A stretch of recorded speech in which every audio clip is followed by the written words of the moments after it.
আল্লাহ সুবহানাহু ওয়া তাআলা আমাদেরকে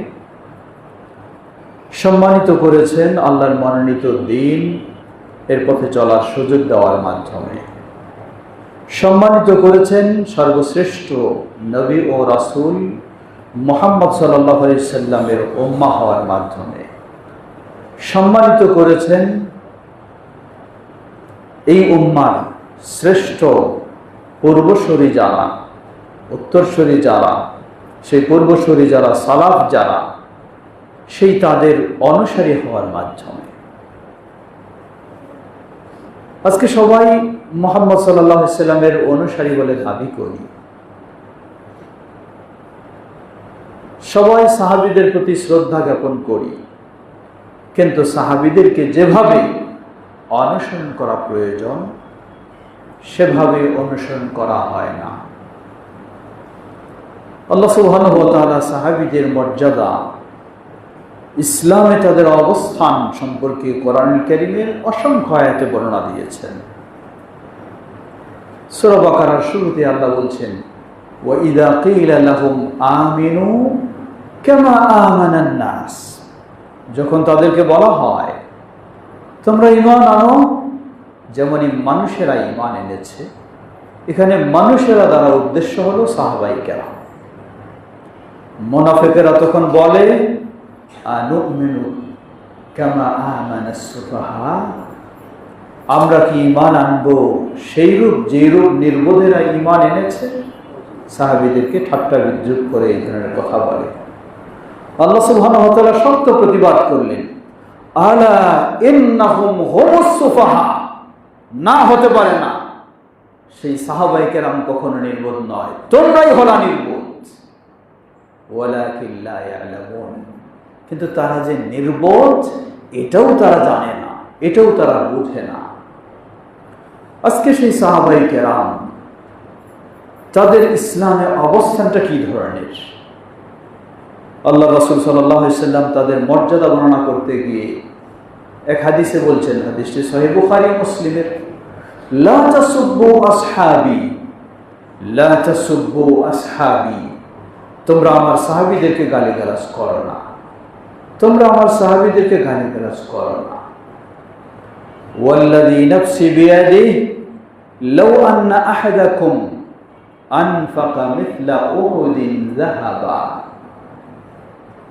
তোমাদের কেউ যদি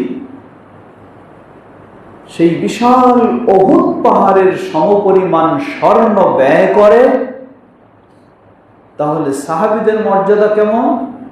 এই বিশাল উহুদ পাহাড়ের সমপরিমাণ স্বর্ণ ব্যয় করেও সাহাবায়ে কেরাম অর্ধমুদ যে পরিমাণ ব্যয় করেছে সেটার সমান পৌঁছতে পারবে না। অর্ধমুদ মানে কি? এক মুদ অথবা অর্ধমুদ। এক মুদ হলো 4 মুদে 1 সা, বলতে পারি আমরা 600 গ্রাম। সাহাবায়ে কেরামের 600 গ্রাম অথবা তার অর্ধেক 300 গ্রাম আল্লাহর পথে ব্যয় করে যেই মর্যাদা লাভ করেছেন, আমরা যদি সেই বিশাল উহুদ পাহাড়, যার আয়তন বলা হয় প্রায় 8 কিলোমিটার, এই উহুদ পাহাড়ের সমপরিমাণ স্বর্ণ যদি আমরা ব্যয় করি, তবু সাহাবায়ে কেরামের 300 গ্রাম পরিমাণ ব্যয় করার সমান সওয়াব লাভ করব না। আল্লাহ, কি তাদের মর্যাদা! আর আমরা তাদেরকে নিজের মন মতো যখন হয় না, নিজের আকীদা মতো হয় না, নিজের মতবাদ মতো হয় না, নিজের চিন্তা মতো হয় না, তখন খুব সহজে মন্তব্য করে বসি। বিশেষ করে এই যুগে, ফিতনার যুগে মানুষকে বিভ্রান্তিতে নিয়ে যায় সাহাবায়ে কেরামের বিষয়ে সংশয় ভিতরে তৈরি করে দিয়ে। সাহাবায়ে কেরাম, আলী রাদিয়াল্লাহু আনহু প্রসিদ্ধ সাহাবী, মুআবিয়া রাদিয়াল্লাহু আনহু প্রসিদ্ধ সাহাবী, তাহলে কেন তাদের মাঝে যুদ্ধ হলো? আয়েশা রাদিয়াল্লাহু আনহা তিনি কেন নেতৃত্ব দিলেন? এই হলো সেই হলো কেন? এই সব প্রশ্ন তুলে আপনার ভিতরে একটি সংশয় তৈরি করে দেয়। আপনার যখন গভীর জ্ঞান নেই, আপনি খুব সহজেই ভাবেন ঠিকই তো, তারা যদি এতই সম্মানী, এতই ভালো ব্যক্তি হন, তাহলে কেন তাদের এই অবস্থা? পর্যায়ক্রমে লেখক হিসাবে আপনি লিখতে শুরু করলেন সাহাবীদেরকে বিভিন্ন অপবাদ দিয়ে। বক্তা হলে বক্তব্য শুরু করলেন এই অবস্থা। এই সব বিষয়গুলি, কয়েক শ্রেণী, কারা এইগুলি করে সেটি একটু সংক্ষিপ্ত আলোকপাত করব। অন্য আরেকটি হাদিস সাহাবীদের অবস্থান সম্পর্কে জেনে নেই। হাদিস সহিহ মুসলিমের। আল্লাহ রাসূল সাল্লাল্লাহু আলাইহি ওয়াসাল্লাম তিনি আকাশের দিকে তাকালেন। তিনি বেশিরভাগ অনেক সময় আকাশের দিকে তাকাতেন। যখন কোনো সংকটে পড়তেন, কোনো সমাধানের প্রয়োজন হতো, আকাশের দিকে তাকাতেন, মানে আকাশ থেকে কি ফয়সালা আসে আল্লাহর পক্ষ থেকে। তিনি আকাশের দিকে তাকালেন রাতের বেলা, অগণিত অসংখ্য তারকা। তারপর বললেন, জেনে রাখো এই সব অগণিত অসংখ্য তারকা হলো আমানাতুল লিস-সামা। আল্লাহ সুবহানাহু ওয়া তাআলা এই তারকাগুলি দিয়ে আকাশকে আল্লাহ রাব্বুল আলামিন সংরক্ষণ করেছেন। ফাইদা যাহাবাতিন নুজুম আতাস সামাআ মা তুআদ। এই তারকাগুলি যদি হারিয়ে যায় তাহলে আকাশের যা ঘটার ঘটে যাবে। জেনে রাখো ওয়া আনা আমানাতুন লিআসহাবি, আর আমি হলাম আমার সাহাবীদের জন্য আল্লাহ রাব্বুল আলামিন আমাকে দিয়ে সাহাবায়ে কেরামদেরকে সংরক্ষণ করেছেন। তারা সঠিক পথে আছে, সঠিক মতে আছে, বিভ্রান্তিতে নাই, বিভক্তিতে নাই। আমি যখন চলে যাব আতাহুম মা ইউআদুন, সাহাবায়ে কেরাম তখন বহু সমস্যার সম্মুখীন হবেন। যেমন আবু বকর সিদ্দিক রাদিয়াল্লাহু আনহু রাসূল সাল্লাল্লাহু আলাইহি ওয়াসাল্লামের ওফাতের পরেই পেয়ে গেলেন এক শ্রেণী যাকাতকে অস্বীকার করছে, পেয়ে গেলেন এক শ্রেণী এই অস্বীকার করছে, বিভিন্ন কত সমস্যা। এরপরে বললেন, জেনে রাখো ওয়া আসহাবি আমানাতুন লিউম্মতি ফাইদা যাহাবু আতা উম্মতি মা ইউআদুন। আর আমার সাহাবায়ে কেরাম তারা আমার উম্মতের সংরক্ষণের জন্য হলেন তারা গুরুত্বপূর্ণ। যখন তারা চলে যাবেন উম্মাহ বহু রকমের সমস্যার সম্মুখীন হবে। সত্যি সাহাবায়ে কেরাম বিদায় নিয়েছেন, সাথে সাথে যত রকমের বাতিল ফিরকা, যত রকমের ভ্রান্ত আকীদা, যত রকমের ভ্রান্ত মতবাদ সব কিছু হুড়হুড় করে প্রকাশ পেয়েছে। সুতরাং সাহাবায়ে কেরামদের অবস্থানটি কতটুকু ইসলামে তাদের গুরুত্বপূর্ণ অবস্থান আল্লাহ রাব্বুল আলামিন সূরা নিসা 115 নম্বর আয়াতে আরো স্পষ্ট করছেন। আল্লাহ বলছেন, وَمَن يُشَاقِقِ الرَّسُولَ مِن بَعْدِ مَا تَبَيَّنَ لَهُ الْهُدَى وَيَتَّبِعْ غَيْرَ سَبِيلِ الْمُؤْمِنِينَ نُوَلِّهِ مَا تَوَلَّى وَنُصْلِيهِ جَهَنَّمَ وَسَاءَتْ مَصِيرًا। আল্লাহ বলছেন, وَمَن يُشَاقِقِ الرَّسُولَ, যে রাসূলের বিরোধিতা করে, وَيَتَّبِعْ غَيْرَ سَبِيلِ الْمُؤْمِنِينَ, এবং মুমিনদের যে পথ, এখানে মুমিন দ্বারা উদ্দেশ্য সাহাবায়ে কেরাম, সাহাবায়ে কেরামের ভিন্ন পথ অবলম্বন করে। আল্লাহ বলছেন, নুওয়াল্লিহি মা তাওয়াল্লা, যেদিকে চলতে চায় আমি তাদেরকে সেদিকে চলার সুযোগ করে দেই, কিন্তু ওয়ানুসলিহি জাহান্নাম, পরিণতি হলো জান্নাত কোনোদিন নয়, জাহান্নামে তাদেরকে আমি প্রবেশ করাই। লা হাওলা ওয়ালা কুওয়াতা ইল্লা বিল্লাহ। সুতরাং সমবেত মুসল্লিবৃন্দ, সাহাবায়ে কেরাম তাদের প্রতি ঈমান আনা হলো রাসূলুল্লাহ সাল্লাল্লাহু আলাইহি ওয়াসাল্লামের প্রতি ঈমান আনার অংশ, আর রাসূলুল্লাহ সাল্লাল্লাহু আলাইহি ওয়াসাল্লামের প্রতি ঈমান আনা হলো আল্লাহ সুবহানাহু ওয়া তাআলার প্রতি ঈমান আনার অংশ। সুতরাং সাহাবায়ে কেরামকে ভালোবাসা, তাদেরকে শ্রদ্ধা করা, তাদের বিষয়ে ভালো ধারণা রাখা, এটি হলো ঈমানের বিষয়। আর সাহাবায়ে কেরামের প্রতি ভিন্ন ধারণা রাখা, খারাপ ধারণা রাখা, ভিন্ন মন্তব্য করা, এটি হলো মুনাফিকের পরিচয়, নিফাকের আলামত। আমরা যেন সাহাবায়ে কেরামের সেই প্রকৃত তাদের অনুসারী হতে পারি, তাদের প্রতি আমরা শ্রদ্ধা ভালোবাসা পূর্ণ রাখতে পারি। আল্লাহ আমাদের সে তৌফিক দান করুন। ওয়া আখিরু দাওয়ানা আলহামদুলিল্লাহি রাব্বিল আলামিন।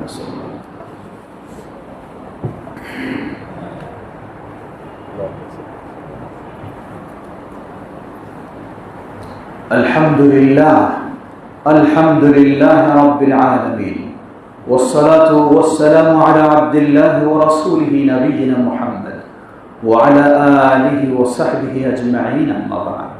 সমবেত মুসল্লিবৃন্দ, পূর্বে আমরা বলেছি যারা ভ্রান্ত মতবাদে রয়েছে তাদের যে কৌশলগুলি, সে কৌশলগুলির মাঝে অন্যতম হল সাহাবীদের বিষয়ে সংশয় পোষণ করা, বিভিন্নভাবে অপবাদ দেওয়া। তারা কারা যারা সাহাবীদের বিষয়ে এইসব করে থাকে? জবাব, তারা খারেজি বলে এক শ্রেণী রয়েছে, তারা হলো এই শ্রেণীর। রাফেজি শিয়া হলো আরেক শ্রেণী, তারাও হলো এই শ্রেণীর মধ্যে। মুতাজিলা তারাও এই শ্রেণীর মাঝে। জাবারিয়া কাদারিয়া তারাও এই শ্রেণীর মাঝে। মুরজিয়া তারাও এই শ্রেণীর মাঝে। বর্তমান তথাকথিত আহলে কোরআন তারাও এই শ্রেণীর মাঝে খুব কঠিনভাবে রয়েছে।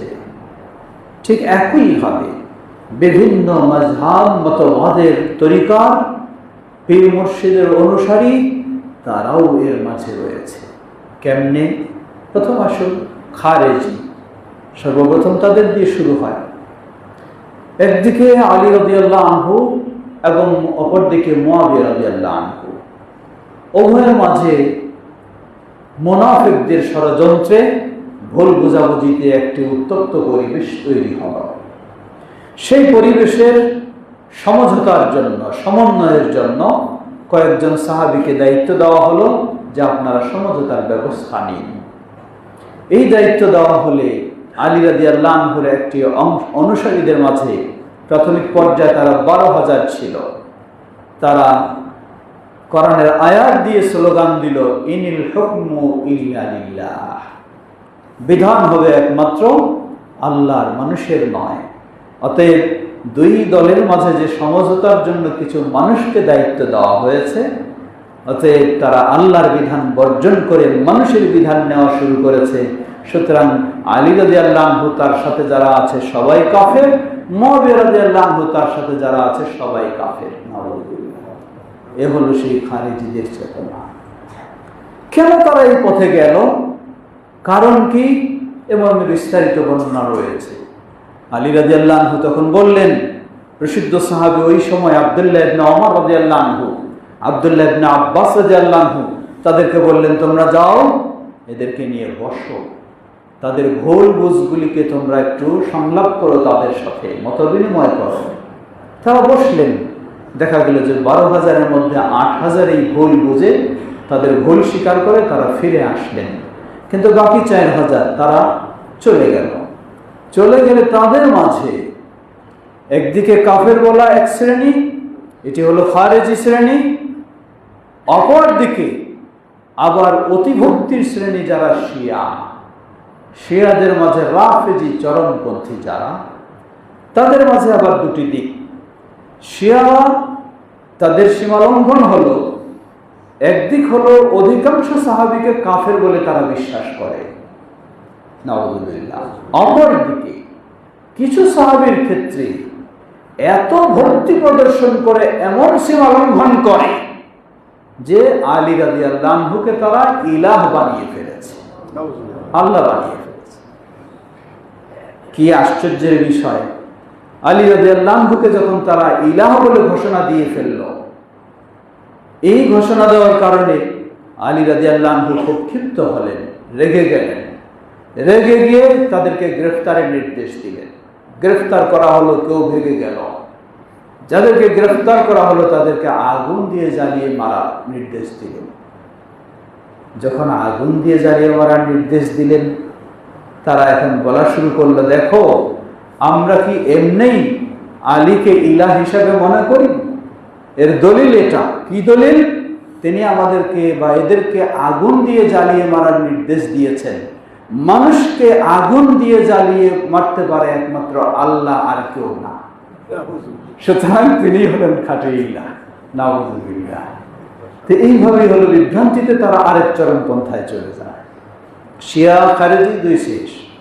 অপর দিকে আসুন, বিশেষ করে বিভিন্ন মতবাদ এর মানুষেরা তাদের সাহাবায়ে কেরামের ক্ষেত্রে বিভ্রান্তি হলো তারা কি করে, নিজেদের সুবিধা অনুযায়ী সাহাবায়ে কেরামদেরকে গ্রহণ করার চেষ্টা করে। লক্ষ্য করুন, এই সময়ও রাজপথে আমাদের এক শ্রেণীর আলেম ওলামারা তারা মিছিল পর্যন্ত করেন আরেক শ্রেণীর বিরুদ্ধে। কি অপরাধটা ওই শ্রেণীর? যে তারা নাকি মুআবিয়া রাদিয়াল্লাহু আনহু এবং ইত্যাদি তার অন্যান্য সাহাবী তাদের বিরুদ্ধে কটাক্ষ করেছেন, খারাপ মন্তব্য করেছেন। অথচ যারা এই অন্যের প্রতিবাদ করছেন তারা আবার কি করেন, নিজের মাযহাবকে প্রতিষ্ঠিত করার জন্য সুপ্রসিদ্ধ সাহাবী যিনি সবচেয়ে বেশি রাসূলুল্লাহ সাল্লাল্লাহু আলাইহি সাল্লামের কাছ থেকে হাদিস বর্ণনা করেছেন, যা আমরা সবাই জানি, প্রসিদ্ধ সাহাবী আবু হুরায়রা রাদিয়াল্লাহু তাআলা আনহু। এই আবু হুরায়রা রাদিয়াল্লাহু তাআলা আনহু বেশ কিছু প্রসিদ্ধ হাদিস যখন মাযহাবের সাথে মিলে না, তখন তারাও আবু হুরায়রা রাদিয়াল্লাহু আনহুকে অপবাদ দিতে কোনো রকমের কমতি করেনি। কি অপবাদ? হানাফি মাযহাবে আবু হানিফা ইমাম হানাফি মাযহাবে আবু হুরায়রা রাদিয়াল্লাহু তাআলা আনহুকে অপবাদ দেওয়া হয়েছে। এটি ইমাম আবু হানিফা নয়, পরবর্তীতে। কি অপবাদ দেওয়া হয়েছে? অপবাদ হলো তিনি হলেন কাসীরুর রিওয়ায়া ওয়া কালিলুল ফিকহ। তিনি খালি আল্লাহ রাসূল সাল্লাল্লাহু আলাইহি ওয়াসাল্লামের কাছ থেকে হাদিসই বর্ণনা করেছেন বেশি বেশি, কিন্তু তিনি হাদিস বুঝেন নাই। তিনি হাদিস বুঝেন নাই। কারণ হানাফি মাযহাবের মাসআলার সাথে যখন আবু হুরায়রা রাদিয়াল্লাহু আনহুর বর্ণিত আমিন বলার হাদিস, আরো বিভিন্ন হাদিস, সেগুলি যখন মেলে না, তখন এই জায়গায় দিয়ে এটা সমাধান দেয় যে আসলে তিনি খালি হাদিসেই বর্ণনা করেছেন, বেশি বেশি তিনি হাদিস বুঝেন না। নাউযুবিল্লাহ। কত বড় অপবাদ! সাহাবী, যেই সাহাবী রাসূল সাল্লাল্লাহু আলাইহি ওয়াসাল্লামের ভাষা তাদের ভাষা এক, রাসূল সাল্লাল্লাহু আলাইহি ওয়াসাল্লামের কাছ থেকে সরাসরি যিনি হাদিসগুলি পেয়েছেন, শিখেছেন, জেনেছেন, বুঝেছেন, মেনেছেন, আমল করেছেন, জীবনটাকে গড়েছেন সেভাবে, তাকে সেইভাবে অপবাদ দেওয়া হলো যে তিনি হাদিস শুধু বর্ণনা করেছেন, তেমন বেশি বুঝেননি। নাউযুবিল্লাহ। এটি কেন? এটি মাযহাব মতবাদকে প্রতিষ্ঠা করার জন্য। ঠিক তেমনই ভাবে যেটিকে আরবিতে বলা হয় আল ইস্তিশরাক বা প্রাচ্যবিদ, সেই প্রাচ্যবাদ, সেটা অর্থাৎ প্রাচ্যের যারা, পাশ্চাত্যের যারা, তারা প্রাচ্যের দেশ বেশিরভাগই হলো মুসলিম দেশ। এই মুসলিম দেশগুলি নিয়ে তারা গবেষণা করে। কি জন্য গবেষণা করে? আজকে লক্ষ্য করুন, সেই পাশ্চাত্য ইউরোপ আমেরিকায় বড় বড় ইউনিভার্সিটিতে সেখানে ইসলামিক স্টাডিজ শিক্ষা দেওয়া হচ্ছে, পিএইচডি দেওয়া হচ্ছে, স্কলারশিপ দেওয়া হচ্ছে, কত কিছু সুবিধা দিয়ে পড়ানো হচ্ছে। তারা কি এতই ইসলামের প্রতি দরদি হয়ে গেছে যে তাদের দেশে এই নামি দামি ইউনিভার্সিটিতে মুসলিমদেরকে নিয়ে যায়, বড় ডিগ্রি দিবে, সেখানে পড়াবে? এতই ইসলাম দরদি হয়ে গেছে? মনে রাখবেন, পশ্চিমকালেও নয়, এটার পিছনেও তাদের একটা স্বার্থ রয়েছে, তাদের একটা উদ্দেশ্য রয়েছে। সেটি কি? যেমন এবং অনেক বর্ণনা, অনেক প্রমাণ রয়েছে। মিশরের একজন প্রসিদ্ধ আলেম, অনেক বেশ কিছু সুন্নাহ ইসলামী, মাকানাতুস সুন্নাহ ফি শরিয়া আল ইসলামিয়া, ইসলামী শরিয়ায় সুন্নাহর অবস্থান ও গুরুত্ব মর্মে একটি সুন্দর বই লিখেছেন। তিনি সেই বইয়ের ভূমিকায় লিখছেন। তাকেও সেই ইউরোপ বা পাশ্চাত্যের কোনো এক ইউনিভার্সিটিতে পিএইচডি গবেষণার জন্য স্কলারশিপ দেওয়া প্লাস আরো বহু সুবিধা দেওয়ার অফার দেওয়া হলো। তিনি বুঝলেন যে এটা তো বিরাট একটা সুযোগ, কেন নিব না। নিলেন, গেলেন। যাওয়ার পরে ওনাকে শর্ত দেওয়া হলো, গবেষণা করতে হবে প্রসিদ্ধ সাহাবী আবু হুরায়রা রাদিয়াল্লাহু তাআলা আনহুর বিষয়ে। কি গবেষণা হবে? আবু হুরায়রা রাদিয়াল্লাহু তাআলা আনহুর বিষয়ে ভালো বহু গবেষণা করবে, করার মাধ্যমে কিছু পয়েন্ট বের করতে হবে যে আবু হুরায়রা রাদিয়াল্লাহু আনহু এই জায়গায় কিছু চুরি করেছেন, এই জায়গায় তিনি আত্মসাৎ করেছেন, এইগুলি কিছু পয়েন্ট করে বের করতে হবে। লক্ষ্য করুন বিষয়টা কি। ইসলামে রাসূলুল্লাহ সাল্লাল্লাহু আলাইহি ওয়াসাল্লামের হাদিসগুলি সবচেয়ে বেশি বর্ণনা করেছেন তিনি হলেন আবু হুরায়রা রাদিয়াল্লাহু তাআলা আনহু। সুতরাং মানুষের মাঝে যদি আবু হুরায়রা রাদিয়াল্লাহু আনহুর বিষয়ে একটু অপবাদ প্রচার করা যেতে পারে, তাহলে যখনই আপনি দেখবেন আবু হুরায়রার হাদিস, তখনই আপনি ভাববেন ওই আবু হুরায়রা রাদিয়াল্লাহু আনহু যার বিষয়ে এই প্রমাণ পাওয়া গেছে, এই হাদিসের আর গুরুত্ব নাই। নাউযুবিল্লাহ। এইভাবেই এজন্য লক্ষ্য করুন ইমাম বুখারী রাহিমাহুল্লাহ কিভাবে তিনি এই ক্ষেত্রে সচেতন ছিলেন, যেটা ইমাম বুখারী রাহিমাহুল্লাহর জীবনের একটি গুরুত্বপূর্ণ ঘটনা বলা হয়। তিনি একদিন পানিপথে সফর করছিলেন, সাথে তার মা 1000 স্বর্ণের দিনার দিয়েছিলেন। নিয়ে যাচ্ছেন সমুদ্র পানিপথ পাড়ি দিয়ে ওই পাশে হাদিস শিখার জন্য মুহাদ্দিসের কাছে যাচ্ছেন। কিন্তু এই পানিপথে, এই বাহনে অর্থাৎ স্টিমারে, সেখানে একজন ধোঁকাবাজ চোর সে উঠেছে। সে ফন্দি খুঁজে দেখে কার কাছে কি আছে। বুঝতে পেরেছে ইমাম বুখারীর কাছে 1000 স্বর্ণ মুদ্রা রয়েছে। তখন সে তার ফন্দি এঁটে কি করলো, সে খুব কান্নাকাটি শুরু করলো। মানুষ জিজ্ঞাসা করে যারা দায়িত্বশীল, কি ব্যাপার, কাঁদছো কেন? সে বলা শুরু করলো যে আমার কাছে 1000 স্বর্ণ মুদ্রা ছিল, কে জানি এটা আমাকে কাছে চুরি করে নিয়েছে। টার্গেট হলো ইমাম বুখারীকে চোর বানাবে, তারটা আদায় করবে। তিনি সাদাসিধা মানুষ। ইমাম বুখারী রাহিমাহুল্লাহ তিনি বুঝলেন যে এ তো এই ফন্দি এঁটেছে। তিনি ইমাম বুখারী রাহিমাহুল্লাহ খুব সহজে কিনারায় গিয়ে, সেই লঞ্চের কিনারায় গিয়ে 1000 স্বর্ণ মুদ্রা সবটাই তিনি পানিতে ফেলে দিলেন। পানিতে ফেলে দিলেন। যেই লোক এইভাবে কান্নাকাটি করলো যে তার 1000 স্বর্ণ মুদ্রা চুরি হয়ে গেছে, পরে খুঁজে তো আর কোথাও পাওয়া গেল না, কিন্তু সে তো জানে যে এটা ইনার কাছেই ছিল। পরে সেই লোক জিজ্ঞাসা করে যে আপনার কাছে তো এটা ছিল, আপনি কি করলেন এটা? ইমাম বুখারী রাহিমাহুল্লাহ বললেন, দেখো, আমি যখন বুঝলাম যে এই 1000 স্বর্ণ মুদ্রার লোভে এই রকম চিন্তা করে আমাকে চোর বানানোর একটা চেষ্টা চলছে, আমি আমার জীবনে যত কষ্ট করে রাসূলুল্লাহ সাল্লাল্লাহু আলাইহি ওয়াসাল্লামের হাদিস শিখেছি, সংরক্ষণ করেছি, আমি যদি আজকে চোর বলে মিথ্যাভাবে প্রমাণিত হই, গোটা জীবনেই আমাকে পরিচিত করা হবে ইমাম বুখারী স্বর্ণ মুদ্রা চুরি করেছে, তার হাদিস আর কোনোদিন গ্রহণ করা হবে না। তাই আমি আমার স্বর্ণ মুদ্রা আমার প্রয়োজন নেই, তবু যেন আমি এই অপবাদ থেকে মুক্ত থাকতে পারি। সুবহানাল্লাহ, কিভাবে ত্যাগ স্বীকার করেছেন। এটি অন্য প্রসঙ্গে এসে গেল, যেটি বলছিলাম যে ঠিক সেই বাচ্চারাকে, মিশরের সেই বিশিষ্ট আলেমকে এইভাবে যখন তাকে প্রস্তাব দেওয়া হলো, তিনি আল্লাহকে ভয় করলেন। সাথে সাথে তিনি তাদের সব কিছু প্রত্যাখ্যান করলেন। আপনাদের ডিগ্রি আমার দরকার নেই, স্কলারশিপ দরকার নেই, আপনাদের সহযোগিতা দরকার নেই, কোনো কিছু দরকার নেই, সব প্রত্যাখ্যান করে তিনি চলে আসলেন। তিনি তার নিজের জীবনের বাস্তব ঘটনা উল্লেখ করেছেন। সুতরাং পাশ্চাত্যে আজকে ইসলামের গবেষণা শিক্ষা নিয়ে তারা যত কিছু করছে, সবগুলির পিছনে একটি লক্ষ্য হলো কিভাবে ইসলাম ও মুসলিমদেরকে আরো থামানো যায়, তাদেরকে আরো ক্ষতি করা যায়। তো যেটি উদ্দেশ্য বলছিলাম যে সাহাবায়ে কেরামদেরকে যারা এই করে থাকে, আজকে এই লক্ষ্য করুন, এই যারা হাদিস অস্বীকারী, এই ইবলিস, সজল আর এই সব ব্যক্তি, এরা কোথায়? সেই বিল ক্লিনটনের পাশে সজল গিয়ে ছবি তুলেছে, তুলে পেশ প্রকাশ করতেছে। তাহলে বুঝতে হবে কোন জায়গার সে, কার সাহায্য পেয়ে কোথায় সেই করতেছে। সেখান থেকে বসে বসে ইউটিউবে ছাড়ছে এই হাদিসের বিরুদ্ধে যত রকমের আছে, এই সাহাবায়ে কেরামদের বিরুদ্ধে কিভাবে তোরা, শুধু সাহাবায়ে কেরাম না, স্বয়ং নবী সাল্লাল্লাহু আলাইহি ওয়াসাল্লামকে কত কটাক্ষ করে নোংরা ভাষায় কথাবার্তা বলেছে এবং লিখেছে। আরেক ইবলিস আবু সাঈদ নামে, যে বিভিন্ন জায়গায় সুকৌশলে আমাদের বিভিন্ন পরিচিত মানুষদের কাছে গিয়ে ছবি তুলে বেশ প্রকাশ করছে, বোঝাইতে চাচ্ছে যে আহলে হাদিসের এই লোকের সাথে সে আছে, অথচ হলো সবচেয়ে বড় ইবলিস।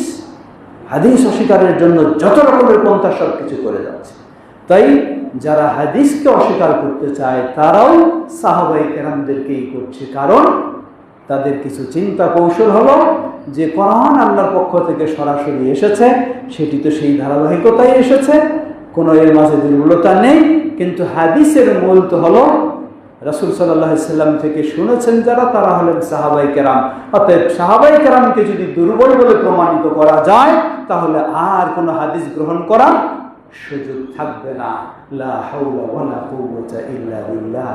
এজন্য পৃথিবীর বুকে সাহাবায়ে কেরামকে যথাযথ সম্মান মর্যাদা যারা করে থাকে তারাই হলো সালাফিগণ, আহলুল হাদিসগণ, যাদের নিজেদের কোনো আলাদা মতবাদ নেই, নিজেদের কোনো ভিন্ন বিষয় নেই, শুধু রাসূলুল্লাহ সাল্লাল্লাহু আলাইহি ওয়াসাল্লামের সেই তাকে এবং তার সাহাবায়ে কেরামকে যথাযথ মর্যাদা ও মূল্যায়ন করার লক্ষ্যে। কারণ এটি হলো ইসলামের একটি মাপকাঠি। আল্লাহ রাসূল সাল্লাম কঠিনভাবে বলেছেন, তিনি বলেছেন যে আমার উম্মত ৭৩ দলে বিভক্ত হবে, সবগুলি জাহান্নামে যাবে, একটি ব্যতীত। তারা কারা? হিয়া মা আনা আলাইহি ওয়া আসহাবি। এরা হলো তারাই যারা নবী সাল্লাল্লাহু আলাইহি ওয়াসাল্লাম এবং তার সাহাবায়ে কেরাম যেই আকীদা আদর্শে আমলের উপরে থাকবে তারাই জান্নাতি হবে। অতএব জান্নাতে যাওয়ার মাপকাঠিরও অন্যতম হলো সাহাবায়ে কেরামের পথে থাকা, না হলে জান্নাতের আশা করা যাবে না। আমরা যেন আমাদের জীবনে সর্বক্ষেত্রে সাহাবায়ে কেরামদেরকে আল্লাহ তার কিতাবে, রাসূলুল্লাহ সাল্লাল্লাহু আলাইহি ওয়াসাল্লাম তার সুন্নায় যেভাবে মর্যাদা দিয়েছেন সেইভাবে মর্যাদা দিয়ে তাদেরকে অনুসরণীয় হিসাবে আমরা গ্রহণ করে আমাদের জীবন আদর্শকে সুন্দর করতে পারি। আল্লাহ আমাদের সকলকে সে তৌফিক দান করুন। ইবাদাল্লাহ রাহিমাকুমুল্লাহ, আল্লাহুম্মা সাল্লি আলা মুহাম্মাদ ওয়া আলা আলি মুহাম্মাদ কামা সাল্লাইতা আলা ইব্রাহিম ওয়া আলা আলি ইব্রাহিম ইন্নাকা হামিদুম মাজিদ। আল্লাহুম্মা বারিক আলা মুহাম্মাদ ওয়া আলা আলি মুহাম্মাদ কামা বারাকতা আলা ইব্রাহিম وعلى آل إبراهيم إنك حميد مجيد. اللهم ارض عن الخلفاء الراشدين وعن سائر أصحاب نبيك الكريم. اللهم أعز الإسلام والمسلمين واخذل الكفرة والمشركين ودمر ديارهم. হে আল্লাহ, আমাদের দেশ সহ পৃথিবীর সর্বত্র ইসলাম ও মুসলিমদেরকে সম্মানিত করুন। পৃথিবীর সর্বত্র মুসলিমদেরকে কোরআন ও সুন্নাহর আলোকে সঠিক ইসলাম মেনে চলার তৌফিক দান করুন।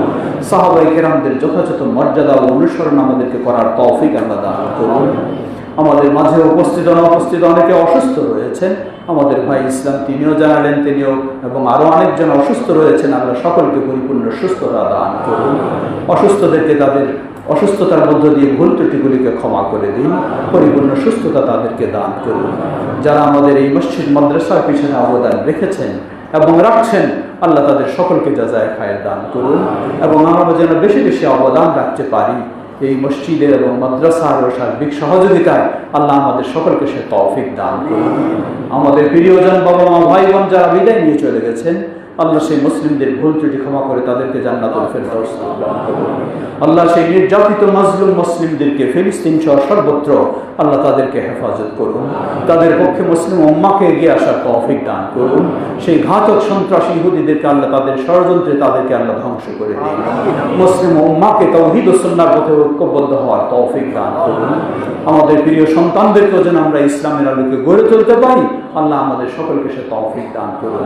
সুবহানাকাল্লাহুম্মা ওয়া বিহামদিকা আশহাদু আল্লা ইলাহা ইল্লা আনতা আস্তাগফিরুকা ওয়া আতুবু ইলাইক। কাতার সোজা করে